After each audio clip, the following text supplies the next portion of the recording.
Hello everyone, welcome to today's session. My name is Karoki and I'm currently the Acting Head of People and Culture at ALN Kenya. In my role, I drive the people agenda in our offices in Nairobi, Mombasa, Tanzania and Dubai. Today I'll be talking about mental health at the workplace. Welcome. A recent study by Mindshare and SAP found that 42% of the working population across the globe have experienced a decline in their mental health since the onset of the pandemic. Now, when I looked at this study, I found it interesting that there was no reference to the level or the position of the individual surveyed. And this makes sense because, mental health issues can affect everybody regardless of their position in the society. My three main objectives will be one, to define mental health and to discuss the mental health continuum. Number two will be to define workplace stressors and try and identify those stressors. And number three, discuss what you can do about those stressors. Now, conversations about mental health at the workplace are very important and they must be held continuously because the workplace is the one place we spend most of our time in. And I guess the pandemic has reminded us that, it's interesting that there have been more discussions about mental health during the last 2 years, during the pandemic, when majority of the working population was working from home. And the reason is because work is a significant part of our lives. And it does not matter where you're working from, whether you're working remotely or you're working from the office, work is significant. And why is work significant? 4 reasons. Number one, we spend majority of our time at the workplace. The average adult spends a third of their lifetime working. And in my view, with technology and with the pressure to stay in touch with your emails 24/7, I believe that people spend more than a third of their lives. And we also know that some professions are busier than others. Number two, work is a source of social recognition.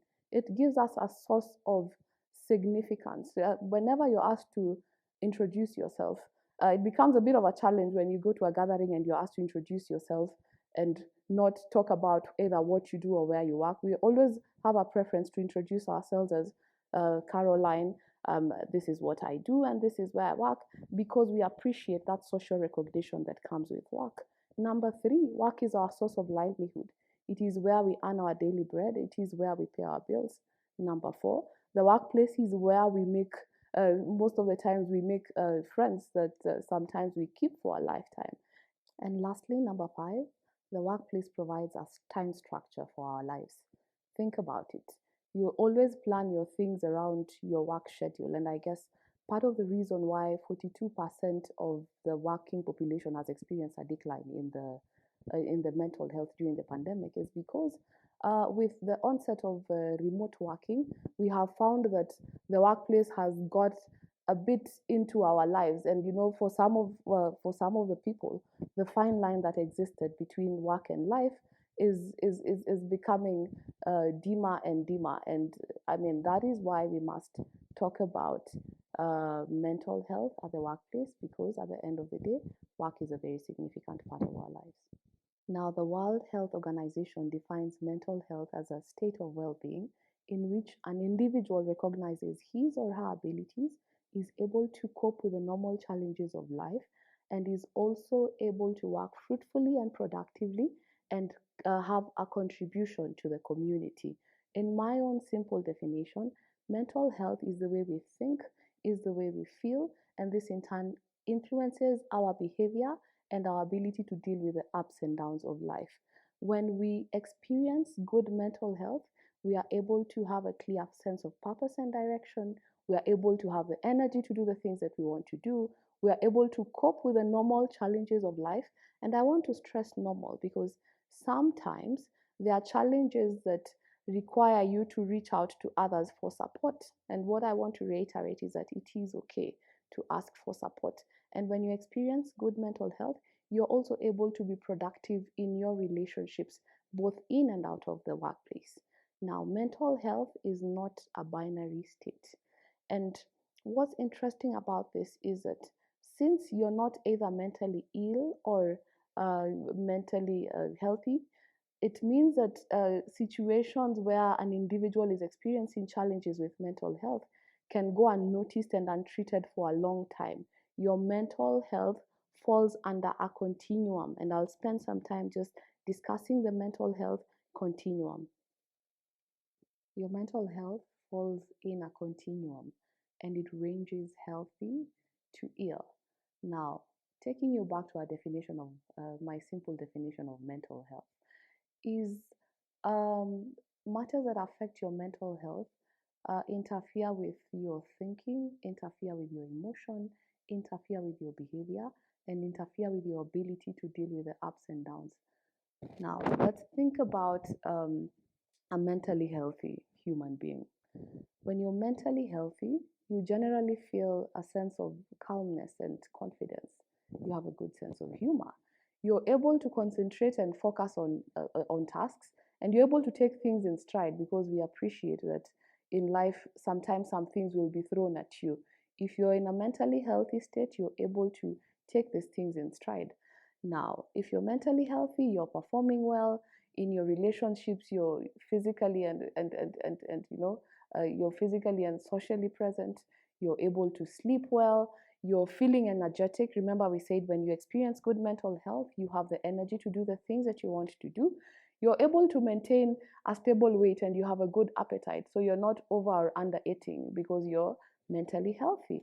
When you think about the behaviors, there are no addictive behaviors for a mentally healthy person. So they are not, even if they do take alcohol for enjoyment purposes, they are taking it, purely for enjoyment, but not to mask something. That is a mentally healthy individual.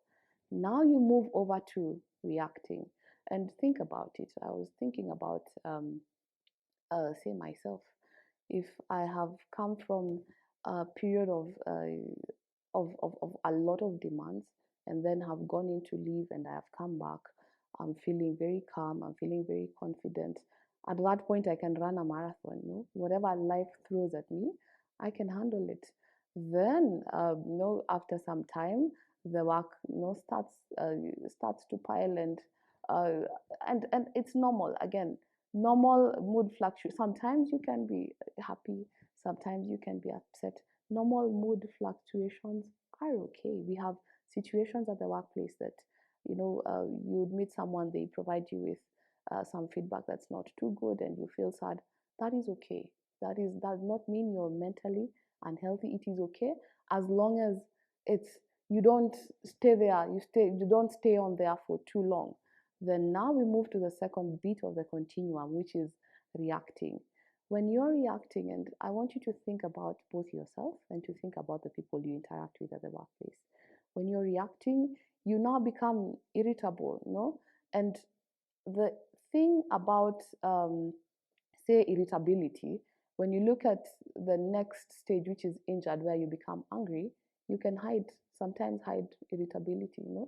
Uh, we work in a place where you're a lot of the times in your office and sometimes you just want to focus on that task and you're probably feeling a bit destabilized and you just don't, you want some space, and if someone comes in, you can mask it, you can hide it.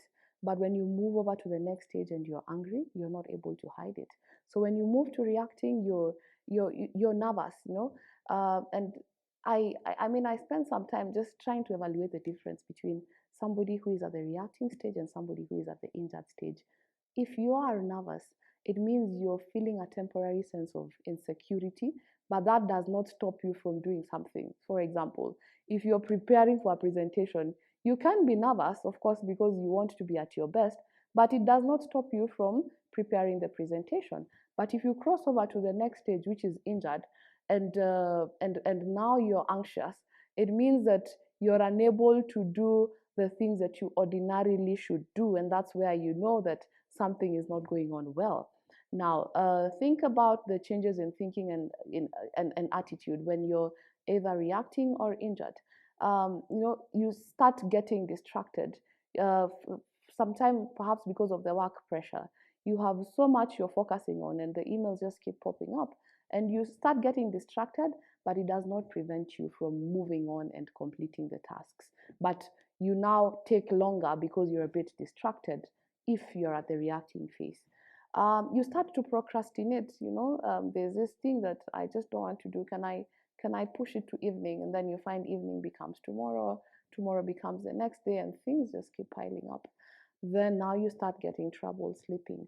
And your eating patterns also change. And remember, if your eating patterns change, then you would notice some weight gain or loss, and you start feeling some lack of energy because there are so many thoughts going around in your mind. Then now you start becoming more regular in some of these addictive habits. If you just used to take um, 1, 2 for enjoyment with friends, now you're moving to 3, 4, 5, 6. It depends on what your capacity is, but now you feel like you must do this on a continuous basis. If you're smoking, previously maybe you smoke just a bit, but now you constantly feel the need to keep doing this. Now, when you move over to injured, you're now visibly angry, and it is not possible to hide this at this point. But I do want to acknowledge that we've just gone through a phase where majority of people are not coming to the office, they are working remotely, and unfortunately, some of these things could go unnoticed until it is too late. And this is why we must be aware of where we are at, and we must continuously evaluate our mental health and take any action before it is too late. So if you're injured, you're angry, you're constantly sad, the things that used to make you happy no longer make you happy. You have a negative attitude, and you start seeing the glass as half empty every time, even when it's three-quarter way. I mean, the things that would generally give you pleasure no longer do that. You now start avoiding, avoiding to do things, avoiding people. You start getting late on very many things, and your performance decreases. And at this point, most of the time, people will start to notice if they are working with you, because you're now late on your delivery. Sometimes you're not showing up to the office because you're not able to sleep well. You look very tired constantly, and people are just wondering. They are looking at your utilization. It doesn't look too bad, but you're constantly looking very tired. And I mean, as a result, you're not able to eat well. You could have fluctuations in your weight, and now you become a frequent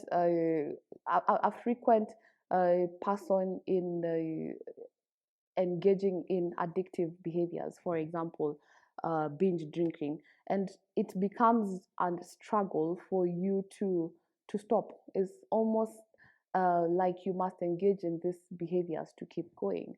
At this point, sometimes people are able to notice, but again, I want to stress that with remote working, we must work extra hard, especially if you're in a position of responsibility, especially if you're in a position where you are checking someone's performance.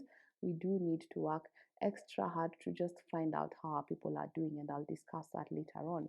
Then you get to the place where you're ill, and at this point, you now can't hide it. At the point of injured, yeah, you're angry, you're sad. If people are not interacting with you too much, you can still get away with this. I remember the days when COVID had not was not a big deal, and you'd get into a lift, and I remember how we used to squeeze in those lifts, and you just step on someone accidentally when you're trying to not miss your floor, and they would react in a way that left you wondering uh, what exactly you did. Visibly angry people. You take a report to somebody, you have spent hours on end preparing that report, and there's a typo, unfortunately, and it does happen. You always miss the one on the first page. There's a typo, the rest of the report is good. Of course, it should not happen, but it can happen. We are human, and these things happen. And they are angry, they are shoving the report to you, and they don't even want to read the rest of the content because perhaps they are in a place of injury. Remember, mental health does not discriminate, and the level of the person does not matter. Now, we were talking about the ill phase. And when you're ill, you're easily upset by anything. You're depressed. You now become non-compliant. You don't care. You find that people who who are very keen on taking care of themselves, ensuring they look presentable, they no longer care. They don't put themselves together well. You see someone, walking into the office or walking into the home, and you ask yourselves a couple of questions. At that point, they don't care. They start to become withdrawn, and they do not want to engage with people. They start to become absent at the workplace, and this is very real.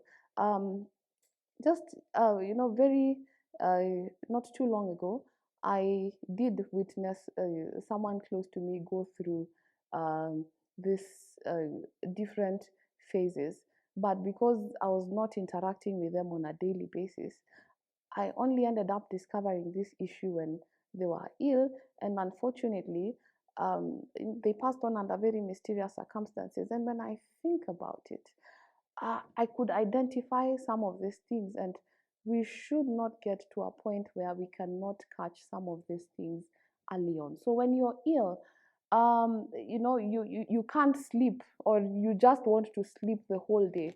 I have had cases of people who, you just want to lock yourself away, and you don't want to interact with the world because you no longer understand yourself.